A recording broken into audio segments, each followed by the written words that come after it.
name is Woodrow Jefferson. Met Mr. Harris through the pop group. I just stayed over at the Pop House. And we have a mutual friend, Dawson. The three of us was hanging out, so I really got a chance to get to meet Mr. Harris and get to know him. And I stopped by and chat with him over at the Pop House from time to time. And then I started making these picnic benches. And he called me one day, he said, Woodrow, I need a ride. I said, okay, where we going? He said, out to Menards. I said, what we get? He said, some wood. I said, okay. I said, so I'm gonna need the van, right? So yeah, we got the van. And what a conversation was. One thing about Mr. Harris, he had a conversation. That's what I loved about it. I mean, there was never a dull moment in the car. I mean, he could go on and on about different stories. And it was always fascinating, the knowledge and the depth of knowledge that he had. Right. And so, and I said, well, what you making? He said, come on in the back. And he showed me, he had, I think, half of them half done. He had one of them half done. And I stopped by, and the next thing he had two of them out front. And I said, okay, what's the plan with the bench? He said, I'm gonna try to sell them. And so the church next door had this thing going on. And he told me to come over and get some hot. So I just, cause he was looking for companionship, somebody to talk to. So I came by and stopped. And one of the ladies says, I really like this bench. And he said, yeah, well, he said, it's for sale. And she said, really? She said, how much? And he said, well, we can negotiate that. And she said, okay. And they whispered, and the next thing he says, okay, so. And she said, he said, where you live? She said, oh, just around the corner, about 2-3 blocks. He said, all right, me and Woodrow, we're gonna bring it. And I said, and I looked around and said, maybe you know somebody, I don't know, maybe it's a truck or something. He said, I said, Mr. Harris, how are we gonna get it over there? He said, you and I are gonna pick up. And we was gonna walk it over there. I said, Mr. Harris, you know how far we're gonna get before we pass out? We would take 3 steps instead of down, 3 steps instead of down. He said, yeah, I guess you're right about that. He said, I'd like to figure this piece out. And I never, every time I saw Mr. Harris, it was always a pleasure. Yeah. And he would genuinely enjoy you, the individual. I mean, he would go out of his way to come and sit down and talk with me about whatever and could connect. And I never could find a mutual friend, and that was always, he said, have you seen Dawson? And I lost track of him, he had lost track of him, but I respect Mr. Harris for, the climbing out of the hole and living the life that he has lived. He was a beautiful, beautiful human being. And it was a pleasure meeting him and knowing him. Thank you. Yeah, it was.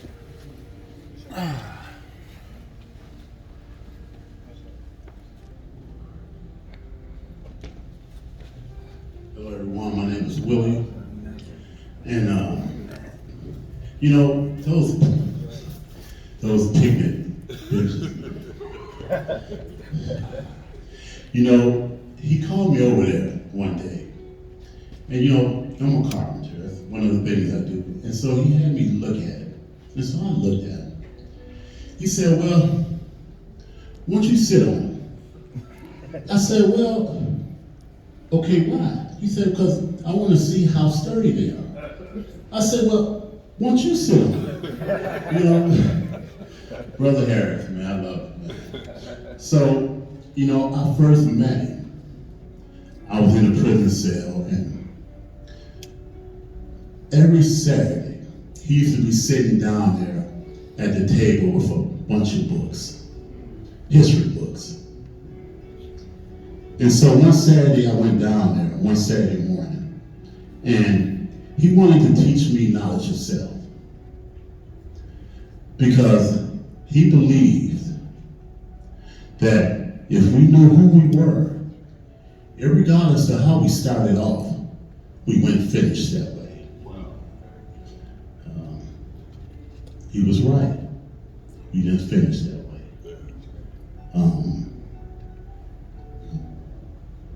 We love you. Peace be unto you, Brother Harris.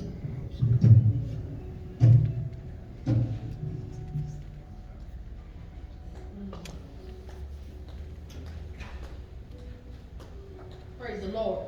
Praise the Lord. When Mr. Harris was such a unique individual. And he would say, I said, oh, your name is Harris? My name is Harris too. He said, oh, I said, I'm from Chicago. He said, oh yeah, you know, you my girl now. So we had this special thing, Harris to Harris and Chicago to Chicago. And boy, we would tell some stories. He had to grow up in Chicago to know those kind of stores about 47th Street and those certain little corner stores that had them certain kind of peanut butter cookies. He and that boy, we would laugh, and then when he would get in my car, he knew I played the music. He said, oh, yeah, Lola, turn that one up. Oh yeah, that's my jam right there. Then one day I was after church, here I come driving down, and his new, what street, whatever that street is, Golden Valley. Is that Golden Valley? Yeah. Okay, so I'm driving down the street, I see somebody standing on the corner with an old-fashioned bucket. I said, Mr. Harrison, what are you doing? He couldn't see. So why are you standing on the bus stop? He's standing on the bus stop. He said, I'm going to go get me a mop, a bucket. A mop bucket. I said, they don't make those kind of buckets no more.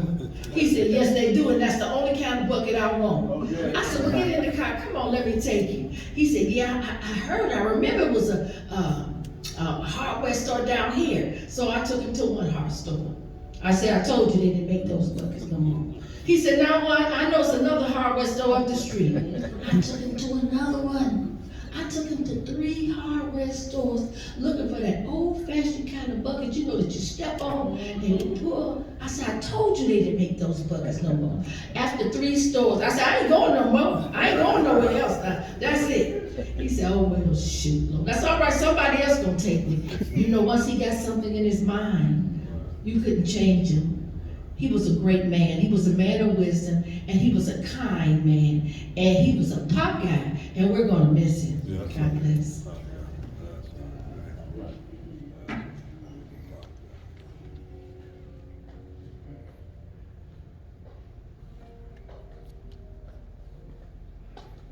How y'all doing? My name is Brother TX, Minister TX.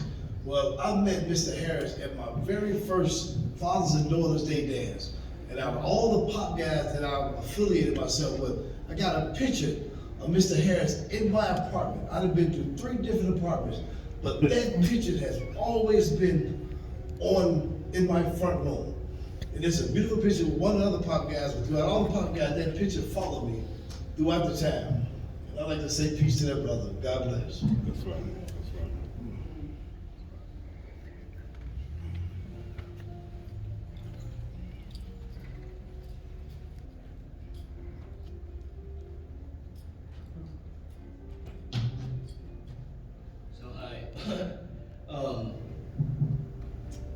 My name is PJ, and when I met the brother when I was in the penitentiary too, and I was young, and I was smart, but I was stupid still too. And it was through the brother, teaching us knowledge of self that, one of the things that he did, he made sure of it was about the healthcare system in the joint, right? And so what he used to do is he used to get us together, those of us that were interested anyway. We would get us together. He would teach us from this thing called a Tabor. It was a Tabor's Tabor Encyclopedia, 19th edition. And he always told us, he said, when you go, what you need to do is you need to go get a comprehensive metabolic panels test exam done so you can know how your body's working, and anything that's flagged, you'll be able to know, and then you'll be able to deal with what it is that needs to be dealt with, or at least have an idea so that these people won't kill you. You know what I'm saying? It was Brother Harris that about the water that's in the system out there. It was Brother Harris, and there was another fellow too, but Brother Harris was the author of the lawsuit that got all this stuff going about these PFCs and stuff in the water out here in Stillwater and stuff like that. It was him that did that. You know what I'm saying? It was him, and now they're addressing it not just in this state but all over the country. It was Brother Harris that authored that. And there was another guy too named Jake, and he was a white guy. He was, he had been in the joint for a long time too. But you know, when I got up, they wanted me to take a thing of water with me to go and have it analyzed, you know. But you know, I didn't get a chance to do that. But yeah, man, this brother, man, he used to call me and he said, "What?" He goes, "What is the matter with you?" He goes, "PJ, you must be an idiot savant or something." You know what I'm saying? He saved my life once too. That's what he did. You know, because there was a situation that happened, and I was really oblivious to it. And you know, long story short, I'm sitting, you know, in the barber chair, and I got this dude that was in there with me who was supposed to want to kill me, I guess. He done wrapped the cord around my neck twice, and I didn't even realize it because I'm oblivious to it. You know, I didn't do nothing to him, so you know, I wasn't like that anyway. And then Brother Harris pulls up on the gate, and he's standing there like this. He's like, "Hey, PJ," he goes, "You all right in there?"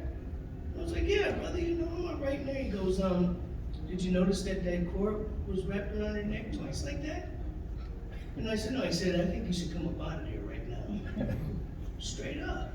You know what I'm saying? And that, you know, it was a situation where, you know, that's why he says stuff like that, because, you know, he knew that I was really innocent. He knew that I was fair. He knew that I was kind. He knew. Sorry. It's all right now. It was because of him that I joined the pop group. Wow. And he got into that heated situation. Who you think he came to? He came to me. He got into that situation with Brother Price, where they had that little argument. He was hot about it. And who he came to? I'm the one who helped him write that. I'm the one who helped him with that. Wow. To help with his argument. We was in Faribault at the time. That's the whole reason I used to come sit way at the back. In pop group, I sit way in the back, because I used to see Shane up there, and I was like, "Who is this, you know, such and such, you know?" And I'd just be quiet and I was listening, but then he started making sense. You know what I'm saying? And so it was Brother Harris, man, thanks, man.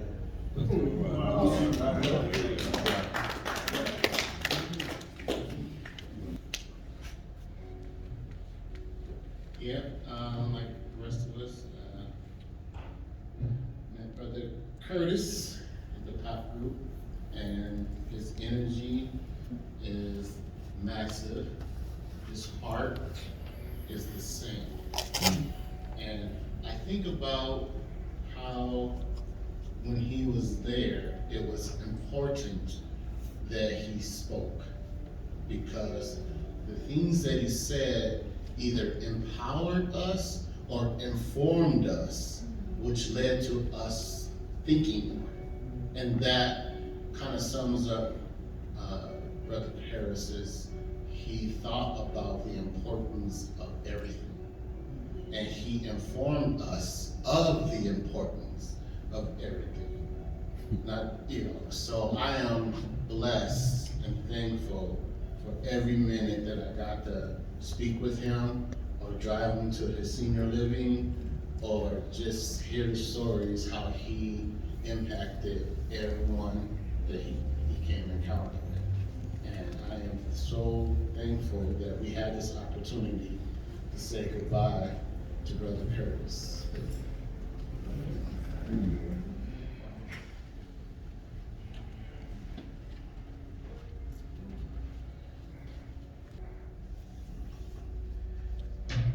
Curtis will be missed. I too had the opportunity of meeting you in pop groups. I had the opportunity to driving you to senior living. And that's really where I had some of the best talks with him, right? I mean, don't get me wrong, I got a lot out of him in the pop group. But it was when he was sitting side by side, right? And the best part about that drive was, whenever he got out of my car, I had a tune in my head, right? And the truth is,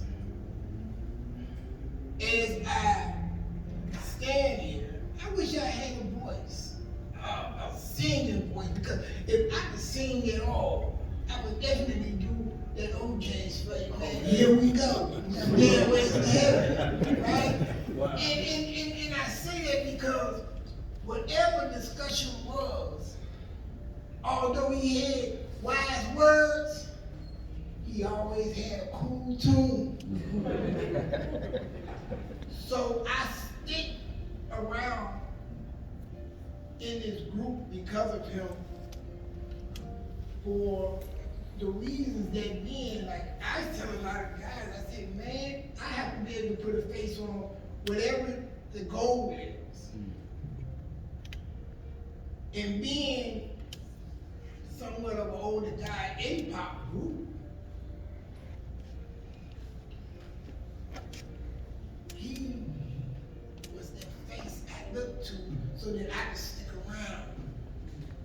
Because before I got to know him, I was in and out of pop group. And I was always finding myself in situations that kept me in prison. But when I met him, his words was just stick around, hang in there. You know, this place has a lot to offer. And it do, because it offered camaraderie for me. I love all my pop brothers. And I learned that, in a sense, from this Joe here. And with that, man, I'm gonna say, hey, you won't be missed because I'm always hold certain thoughts of you, man. So I'm gonna carry that with me. Thanks, man. I appreciate you, Brother Harris. Mr. Harris.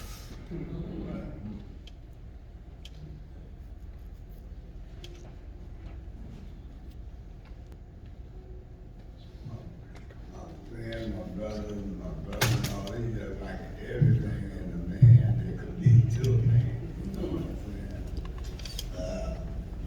You know, and if you ever doubt him, you was in trouble, but you don't prove it wrong. I remember when we, over there in the projects over there by our folks highway, he took an engine and built an engine on my sister's table and put it in the van and we drove to Chicago. All right. He was just, you couldn't doubt it, you know? If it didn't sound like he did, just believe he gonna make it happen. All right. He built the whole engine, we drove that car all the way to Chicago. You know, so he's my big brother, you know. I come up under him, so but that is one person to recognize. They peace.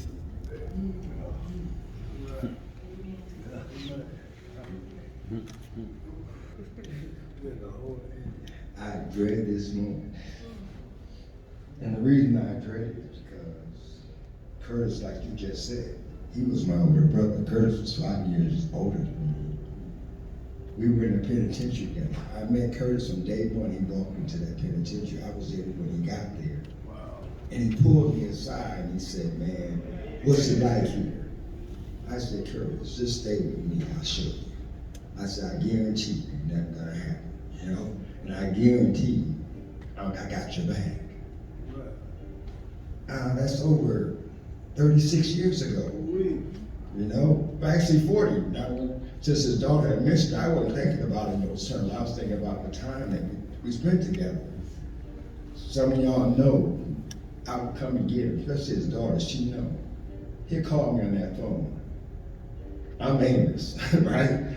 He say, he asked one of the prop brothers something, they say, I don't know, I can't do it, I don't know. He say, all right, I got something for you. I'm calling Amos, right? And Curtis would call me. I felt honored, I felt privileged to know him. I knew him when he was in that place locked up. I knew him when he got to the streets. Curtis set me on my path to learning what it meant to be a good servant. I never asked for nothing. He always gave me gas, so I never worried about that. Sometimes I need to give me gas. I don't care about that. I told Curtis, and he would tell it to me too. He'd say, "You need me, Amos, call me." Right? I don't care what it is, day or night, call me. So our door was always open to each other. I helped him move down on Glenwood. You know, I took him to the store. Now I know when Curtis goes to the store, I'm going to the store. Right? He said, "Amos, come on, you know we're going, I need some stuff from the store." I only need about 2 or 3 pieces. Right? We go out 1 o'clock, I might get home around 7:30, 8 o'clock. Because now he took me to 4 or 5 places. He ain't got no list. And it looked good to him at the time. He said, "Grab that, Amos," right? He effectively showed me what it meant to serve somebody without asking for anything in return. And to love them unconditionally. And I watched it. And I absorbed it in. He thought he owed me, but I felt like I owed him. And the reason I owed him, because he imparted so many things to me. I have a birthday, I have a party, he'd be the first on the list, right? "Curtis, I'm over here eating, I'm cooking good, I know you want some of these ribs." He said, "Don't worry about it, brother, I'll be there." He said, "One thing though, you gotta come and get me." Okay. And I had to come and get him. So everybody in my family loves him like y'all do, like I do. They seen how I catered to him, how he catered to me, they loved it. They love Curtis. My twin sister Doris, you know, she asked me every week, "Where Curtis?" I say, "Doris, he down there in Glenwood." Check how God works in this situation. He put my sister Doris in the same building in Glenwood to work there with Curtis, right? This is before he passed, before he went to Chicago, right? Who would have thought of that? Wow. You know what I mean? My sister's a registered nurse, but I never thought of her being down there serving Curtis. Curtis would call me on the phone and say, "Is Doris sitting there?" I said, "Yes, she's here, Curtis." And she would help him with the medical stuff and all the things that he needed to do because she knew how much I loved him. I don't like talking about it because it hurts to see it pass. I know I'm being selfish because God controls life and death. I have no say over that. One day I'm going to take that ride. One day I'm going to come in the room and not come out alive. And so I understand that, but I'm selfish because I loved it like I did. And like I said, he taught me what it meant to be a servant. I don't care what the other people think. I don't care what they say. I'm here, Curtis, because I love you. And it's been that way since we was in that joint together. That's over 40 years. And I never thought about it in those terms because, like I said, I was 5 years younger than Curtis, and I was just wilding out doing crazy stuff. And he pulled me aside and said, "Brother Amos, let me talk to you for a minute. What you want, Curtis?" He said, "You ever hope to get out of here? There's certain things you're gonna have to do." Okay. I can see right now you're not willing to do them. So he said, "I'm not gonna bother you right now about that, but I'm telling you," he said, "one day you're gonna wanna get out of here, and you're not gonna wanna get out of here the same way you came in." He said, "I suggest to you, you start learning things. Take advantage of what is placed here for you. They meant it for your bad, but we're gonna put the twist on it and make it turn out for your good." Right? And he did that. His sister in California, you know, he would talk to me about her, you know, her being in the music industry, the people he had met, Smokey Robinson, you know, just to name a few, Marvin Gaye, he named a few people he had met personally, and he would tell me the conversation that they had. And then he would tell me when I pick him up, I always had to have old school in there. He wasn't a rap dude. He was straight up old school. And he'd go back to doo-wop too, y'all, right? He'd be on that corner in his mind, and he'd start singing. And he had a good voice, and he had talent. When we was in prison, him and 4 other guys would get together on a regular basis and start saying Blue Magic, Temptations, Dramatics, you know, Persuaders. Then all of a sudden out of the blue, he'd hit them with the Drifters. They'd be like, "The Who?" You know? And the Boardwalk, all that, and he started hitting that, right? And they like, "Curtis, we don't know that," right? And he could go further back than that if he wanted to, right? But what I loved about him the most was, like I said, he's a lovable dude. He always had a good heart. Even when he was in the joint, he had a good heart. Everybody in that joint liked Curtis. The white boys, the bikers, the natives, everybody liked Curtis. And the reason they loved Curtis was Curtis showed them love too. He would tell us a lot of time, just because they ain't black like us, don't mean we got to do all this to them, right? I say, Curtis, whose side you on, right? He said, I'm on everybody's side. All right. He said, I'm a Muslim. You know, Islam means peace. He said, I know about the Bible stuff. I can do all that if I wanted to. He said, but I'm a Muslim. Curtis was a Muslim.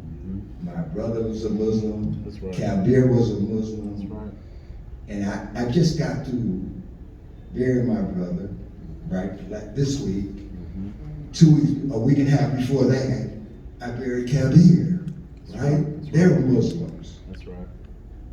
I'm not Muslim myself, but I understood how important that was to those guys. It changed them. They went from being criminal-minded, just doing things because they could, to serving God. You know, I watched them. I thought they were, at first when they first started, I thought they wasn't serious. You know, people, let me use myself. I have a tendency of starting things, but never finishing them. I made promises to do things, but I never followed through with the promises. So I kind of was watching them to see if they were gonna do the same thing. No. They were really serious about what they decided to do, and they were committed to it. They took it to their grave with them. You know, and I feel like when I start feeling sad and lonely and just wanting to see them, and I know I can't any longer, you know, I feel like I wish she was here, you know, but like the brother said, there's a piece of me of all those guys in me. I don't belong just to me, I belong to them too. Because their main message to me was, I don't care what happens out here, I don't care what you're going through, stay out here. There is nothing in that cell for you in there. And we love you, and we're here. Now, when I wake up, I have to think about all the things they said and how important it is. It's inspiration, it's inspiring to me. It makes me stop crying when I start crying because I met some real good brothers. Society had one opinion of them, but I know in reality, them brothers was good brothers. I've been blessed. I've been blessed to know him. You had an excellent dad. He had his bumps in his road. He had his bad times. Even he'd be stubborn, because sometimes he's just stubborn like I am too. When we sit in the car, we go down the road, we just be arguing about the simplest thing. I don't know why we was arguing, you know, because I know Curtis no more than I do anyway, but I just like to see what he gonna say. But I'm blessed. I'm here to tell you I'm blessed to know those guys, especially Curtis. You know, Curtis was the oldest of the bunch out of all of them three I just mentioned to you guys. And to me, the things he said was important. And he didn't ever lie to me. If it was like this, he did it because of this, because of that, he would tell me that. He wouldn't lie about none of that. I have never known him to lie to me about anything.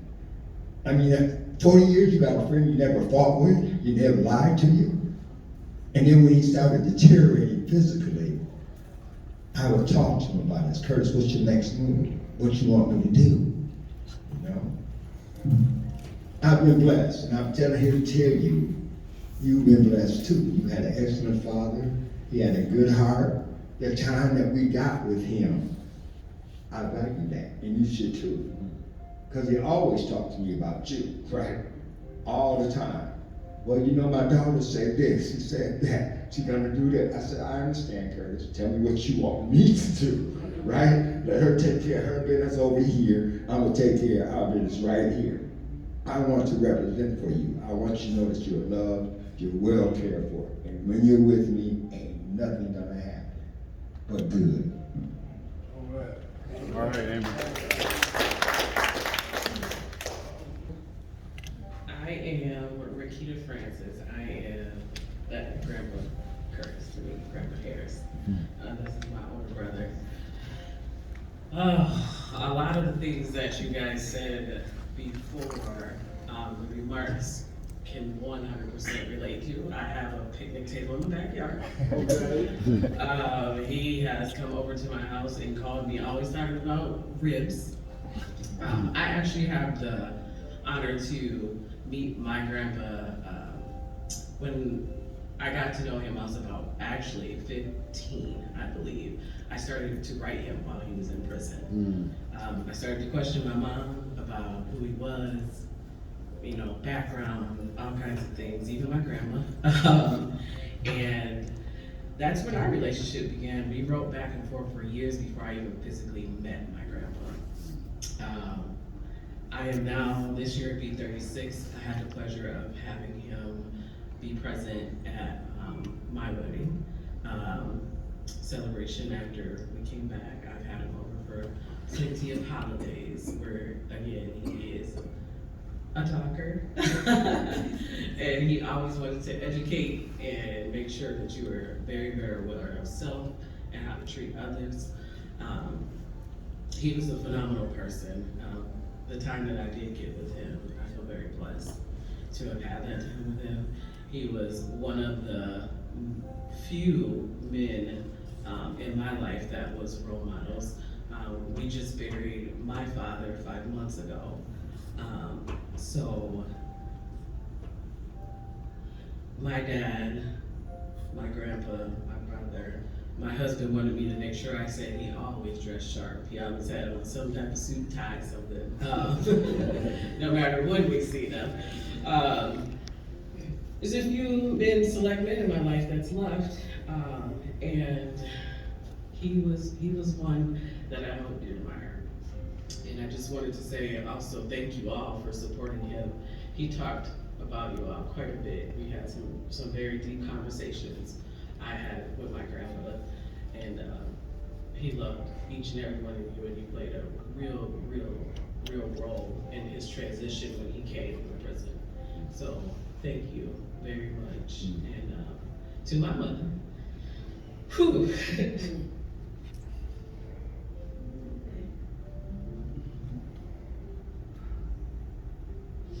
We've had a rough 5 months between dad and grandpa, and actually a lot more than that in our family in the past year, from aunts to cousins to a lot of people passing this year. So I walked in today, and it was hard for me to drive here today because my last drive here was for my father 5 months ago. And so I want to thank you.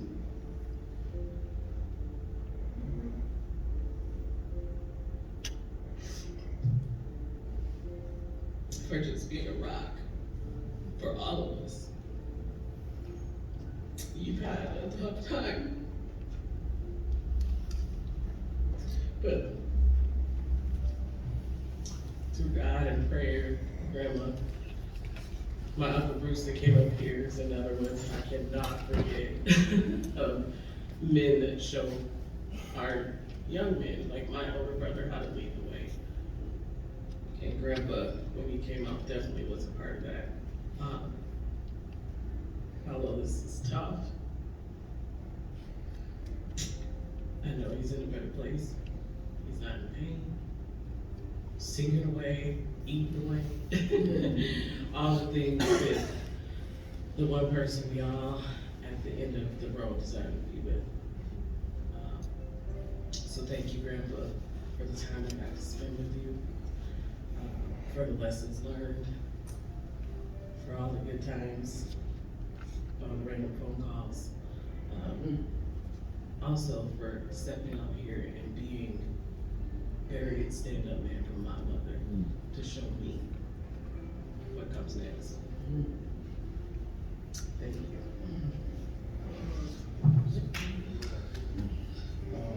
I'm Coach Shay. I'm the oldest son. I really want to go say nothing. I'm too much not the one that really talks. I don't do a lot of talking. When it comes to like things like this, I met my granddad when I was younger. I wanted to be a scientist. And I was about like 12, and he's sitting like this chemistry set in prison. I was like, oh man, look this. We used to get presents from him every year, so we know they're coming from my granddad. We didn't get to see him a lot, but we talked to us, and he calls us. And, I got that set. I wanted to be a scientist, and then I wanted to be a chemist. And I would always tell him, he would always talk to me because we would talk about science or we would talk about math. It was just something I loved when I was a kid. And that was a big thing with my granddad that I remembered, all the stuff he did and believed in me. And I too suffered some hard times as I was young in the streets, and I too left to go to prison. I went to federal prison at 23. I just did 10 years. I've been out 8 years, and I haven't been back. So, just to talk to my granddad or write him, even when I was in prison, he would send letters to my mom, and then she would send them to me, and then I would send it back from him, and she would send them forth. And he would ask me, how am I holding up, or how am I doing? You know, how did I feel? And I was angry because I was young. So I was just full of anger. It really was like, this is a world, and this ain't like the outside. I can't worry about the outside. I gotta deal with what's in here. Because if I deal with the outside, my mental ain't gonna be right. He just told me, just keep waking up, and keep God first, and keep going. And then I met an old man in prison, and he kind of helped me too. So to hear you guys talk about my granddad, how was he a mentor? I never really knew, and I never really got to talk a lot, because once we got out, we were like in two different things. We would see each other in press, because he was getting out in his program, and I was just getting out the Fed, so we would see each other like in St. Paul at one of those conventions, or one of the groups for men, if they were helping dad groups or anyone. I ended up going into the electrical field, so I wasn't a chemist. To be a chemist no more, could do a lot of things no more because of my background and what I was doing. But then I became an electrician. And now I'm a certified licensed electrician, working on my master's. And that was just, my mom is strong, and I know, my granddad was strong, and she used to tell me that when you get out and you meet him, y'all will have a lot of and we would bounce a lot of ideas off each other, because I was always creative, and he was always creative. He's like, I got all these inventions, I'm gonna show you when I get out. I got these patents we gotta get. We gotta get everything patented, we're gonna make a lot of money. And she's like, okay, granddad, all right. Hey, we got out, we did our things, and to have them at picnics, to have them together. I kind of sit up here and listen to y'all, and I kind of am a little jealous because I didn't take advantage of what y'all had with him. But being in prison, I know when you bitten and you doing that time with your buddy, I got some that we came in and we coming out together, that you grow more to them than you do your own biological family, because that's your family when you in there. You got family outside, y'all in there eating noodles together, y'all eating them soups, y'all writing them letters, y'all crying together, y'all frustrated together, y'all walking the track. I went through all that. So now to listen to y'all and hear how he changed some of y'all life is really an honor now. And I really look at my granddad different, because I didn't take the time, even with my dad that passed away 5 years ago. I was so busy trying to get everything right that I just lost some time with both of them that I think I should have had. And I thank all y'all for saying what y'all said, because it shows me, and it means that they had an impact on everybody's life, from my dad to my granddad. They really had impact on a lot of men's life. To sit up here and be in the programs, or to be incarcerated over 10 years, it's a long time. My granddad walked that thing all the way down. That's what we call walking it down. He walked it down. That's right. Because I ain't gonna lie, sometimes that much time I wouldn't know how I did it. I did 10, but when you get more nervous, how you gonna do it? We're gonna be there for you to do it with you, Put them guys in there and God. That's all you got when you go in there. Yourself and God. But I thank all y'all for supporting them. I really didn't know what my mom was gonna do to have this here, and I said something to her on the phone today, and I'm sorry, Mama, if I kind of sounded a little agitated earlier. You hung up on me. I had that coming. And I came just like this, because I said, my mom about to get on me, I gotta get here. And I'm gonna come like I am, but I do apologize, because you have been through a lot, and you are being strong, and you have been strong. And I just plan on doing better for you. We have lost two powerful men. I lost my granddad and my dad this year, and I'm the oldest. So I have a lot to do to set forth for my family, to keep these guys' legacy going on. My granddad's been in prison, my dad's been in prison, I've been in prison. My baby ain't going to prison. both of my boys, immaculate. Whatever I gotta do to keep them there, they ain't going. So I thank all y'all brothers for y'all struggles, and y'all stories, because I know how I feel to be there. So thank everybody for coming once again. All